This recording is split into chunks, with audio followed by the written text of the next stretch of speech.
Hi guys, so I'm making a video about my butt implants because a lot of people ended up DMing me and having a lot of questions that they wanted me to answer. So I figured instead of messaging everyone the same exact thing, I can just update everyone in a new video. So I'm gonna be answering your questions. And as always, if you have more, leave them down below. We can have a third video and a fourth. I want you guys to feel like you actually have answers to your questions. Okay, number one question I would say, or like overall the most asked question, how do they feel? Are they hard? What's the situation, sis? I think I'm either like 5.5, 6 weeks post-op, maybe 5, close to 5. By the bottom, where like your little butt crease is. I'm feeling my butt right now, so this is live. It's jiggly. I can move it up, down, isolate, whatever with my hands. But the like implant itself, it's still pretty hard. At the bottom, it feels more butt-like than the very top of my butt, like here. Okay, so up here, it's still pretty hard, and this part's healing way slower, I can tell. Then all the way down here, it's nice and squishy. And if you missed it, maybe I'll post it, like, I posted on my Instagram, like, a video of my actual butt and, like, me jiggling it because so many people are asking, like, how does it feel? Worried that it was going to be, like, extremely hard. So I'm just going to explain what the actual implant feels like to me. So I felt the implants after they were already in me. Like, when I went for my post-op appointment, I was like, can I feel these? Like, I realized I never did. To me, the implant feels like a thawed-out chicken breast.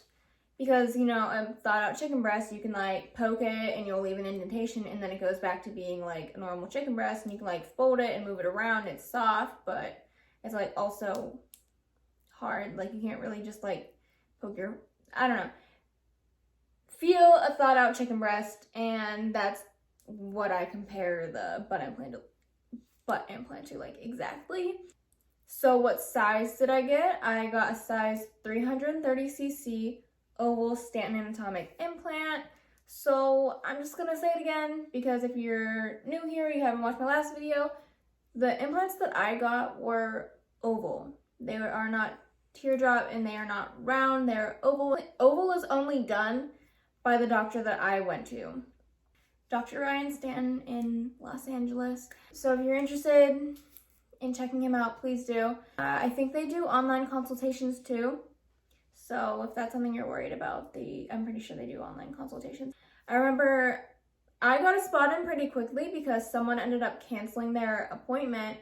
And so I took their appointment, or else I would have had to wait, like, I think it was like a little over a month or something. And I was like, are you serious? So expect kind of a long wait. He's a very popular doctor and he has a lot of surgeries. Because a lot of people are coming to me because they are also petite. So something I will preface, so I will just show you, you know, this is probably a normal size door, I don't know.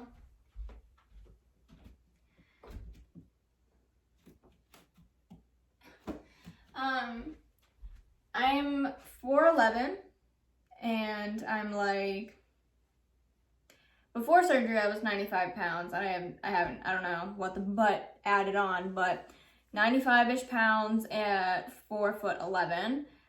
Don't worry, your surgery will go just fine. Like, he said he's done people smaller than me, so if you're even smaller than me, that's fine. So back to the main question. People were asking about, like, my frame and my body and stuff, the size of the actual implant.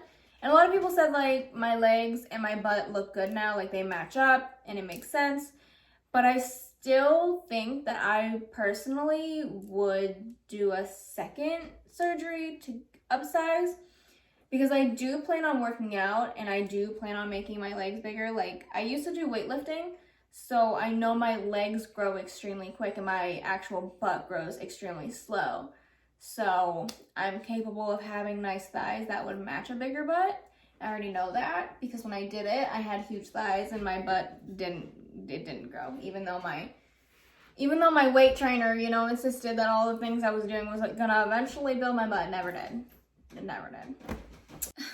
Okay, so something I also like to mention to people is that I hope you guys get what I'm saying. I'm not like being I'm not trying to be rude or anything, or however it's coming across. I'm just trying to say, if you're like me and you thought that $12,000 for the smallest size implant seemed like a little bit ridiculous or whatever, it's really not, because realistically, this was almost the size that my butt would get to whenever I was doing weightlifting at about 6 months of working out, and I lost that 6 months of progress in a month because I stopped working out. So I personally think it's worth it because I don't have to worry about a month off of working out to like lose all of my progress. Oh, every time you take a break from weightlifting and it's like a long break, you end up having to do more to get to where you were before than you originally did to get to that same point. I do want to do it a second time. He posted someone that had 330, the same that I have, and they went back in for an upsize and they got 600cc. And you would think that's a lot because it sounds like it, but I think on a petite frame, the way that it's sized to fit our petite muscle, it's actually much smaller. So I thought it looked really good because the 600cc looks like a 400cc on like a normal size body or whatever. I really personally love the way that her butt turned out, and I know that with like a little bit of leg workout, it'd be fine. And then cost, mine was $12,000 because I went to Dr. Ryan Stanton. Most other places are like 10,000-ish.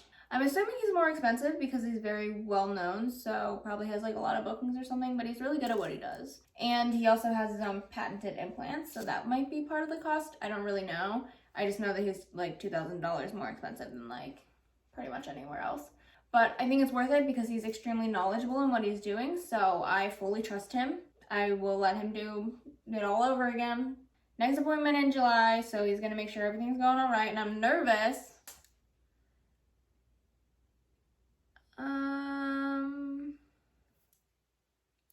Snake. Oh, so something we could talk about with like price and everything. So the $12,000 does not include your hotel or what you're going to be spending on aftercare. And if I'm being honest, I really didn't know what to get for aftercare. Like, it just seemed like I didn't need much. I felt like I needed more than what they were saying I needed. And I think I was just like overthinking because I was watching a lot of BBL videos and you need a lot more aftercare for that. And if you have drains, you do need more aftercare for that as well. So then also you would be paying for a plane ticket if you are not local. Luckily, I am local, so it was just a drive away. You also have to think about time off. That was a huge thing that people were asking me. Time off. How long do you really think you would need to heal? 2 weeks, isn't it? 2 weeks was not enough for me. I would say 3 weeks is whenever I could have been part of society again. But personally, for me, it was 4 weeks. I took 4 weeks to like fully feel like I could pretty much do everything again. I'm pretty sure at 3 weeks I could finally like sit with the BBL pillow. Yeah. Okay, so at 4 weeks I could finally feel like I could fully sit on my BBL pillow and not be extremely uncomfortable. At 3 weeks I wasn't ready to do much, honestly. So I would really think about time off, because if you're not ready for something and you only have 2 weeks, you really might not be okay to go back to work. I'm not trying to like steer you away, but I really thought that, 2 weeks would go by and I would be like cool and good to go. But it really took me 4 weeks to really feel like normal-ish again. Another thing that I could address is that if I'm just talking specifically about my doctor, because I literally don't know anything else about anyone. I've been researching him for years. The only other person I've considered is Schifrin, but I decided against that because I wanted the oval implants. So something I could bring up is that if you have a bigger size butt, you're probably going to need a custom size implant. It's not always. I'm not really sure how exactly that works. But I do know that the custom implants are like $1,000 or $2,000 more, something like that. I know they're more expensive. You can call and ask though. Do I have any regrets? Absolutely not. I really like my new body. I feel like this is 100% the body that I should have been born with. I feel like it looks way more natural and cohesive, and I feel really good about myself. So I have no regrets. No. I wish that I would have known that I should have had 4 weeks planned, that I really couldn't do much, because I was really set on like 1 week to like 2 if I needed it. So that's definitely something. Like a jiggle. Okay, stop jiggling there. But thank you guys for watching, and just let me know if you have more questions, and you can always DM me on Instagram. It's Comment Des. I'll put it in the description box, my doctor and all that. Just look down there. Love you. Thanks for watching.